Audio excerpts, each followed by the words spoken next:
In chapter 2, we have an opening with God completing his work in creation and resting on the seventh day, setting it apart as holy. And so the heavens and the earth were completed and all their heavenly lights. By the seventh day, God completed his work which he had done, and he rested on the seventh day from all his work which he had done. Then God blessed the seventh day and sanctified it, because on it he rested from all his work which God had created and made. And then here the focus of the narrative shifts to the man, and God creates a human from the dust, and he breathes the breath of life into him, and then takes him and puts him in a garden. This is the account of the heavens and the earth when they were created, in the day that the Lord God made the earth and heaven.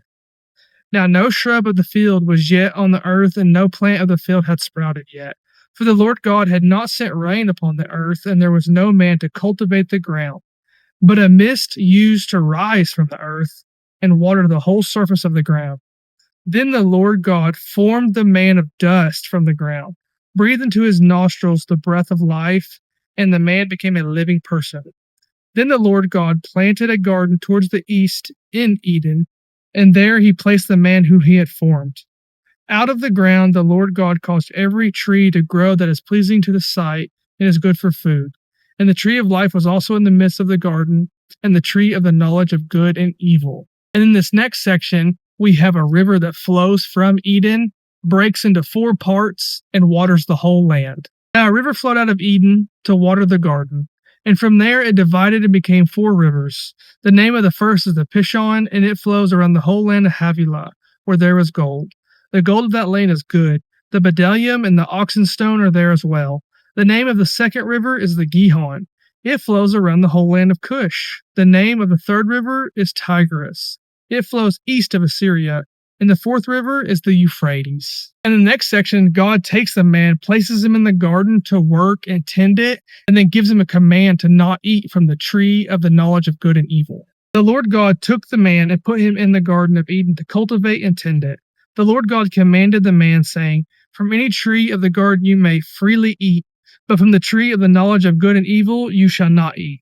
For on the day that you eat from it, you will certainly die." And then here in this next section, we see that the man is not supposed to be alone, so God forms a perfect partner for him. Then the Lord God said, "It is not good for the man to be alone. I will make him a helper suitable for him." And out of the ground the Lord God formed every animal of the field and every bird of the sky, and brought them to the man to see what he would call them. And whatever the man called a living creature, that was its name. The man gave names to all the livestock, and to all the birds of the sky, and to every animal of the field. But for Adam, there was no one found, a helper suitable for him. So the Lord God caused a deep sleep to fall upon the man, and he slept. Then he took one of his ribs and closed up the flesh at the place. The Lord God fashioned into a woman the rib which he had taken from the man, and brought her to the man. Then the man said, "At last, this is bone of my bones and flesh of my flesh. She shall be called woman, because she was taken out of man." And in this next section, we'll see the unity of marriage, where a man and a woman join together to become one and live in unity, and they live in unity without shame.